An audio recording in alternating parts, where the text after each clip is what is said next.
The day of polling was a rainy day and it was all slushy, and most of these booths are inside school compounds, so you have to walk through the play fields and all that.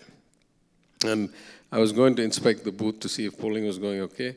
The booths were over there. There's just puddles all the way from here to there, so it's like navigating like a, Frogger or something game. You have to keep finding the things to go. So I'm walking and I see a young girl carrying a baby coming on the other side. So I start moving in a way that I think I'm going to avoid her so that she doesn't have to step in the water, but I also don't have to. And then I keep my head down and I'm walking, and suddenly I realize she's closer to me than when I started. Then it occurred to me, I'm trying to avoid her, she's actually trying to talk to me.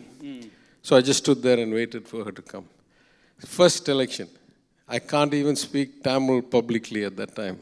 I go for 1 month of campaign without opening my mouth. I just go to every place, I don't speak.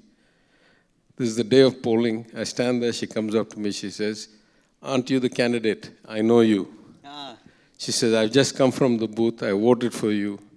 You're going to win, do something good for the people." Wow. Right? She's like young Dalit girl with a little baby, right? And that much, so that really gave me hope that, this is the most important thing I've done in my life. I was a successful banker, I was a successful consultant and all that. But it was for companies and shareholders. It was not for people. The people. And so at least in that particular colony, I've made it my mission over the last 8 years. I relaid the roads, I put in new water pipelines, I removed all the electrical wires from the top because of the risk of fire. I put it underneath, I built Anganwadis, I built community hall. I've done everything possible I can in 8 years in that constituency to improve their way of life. Yeah.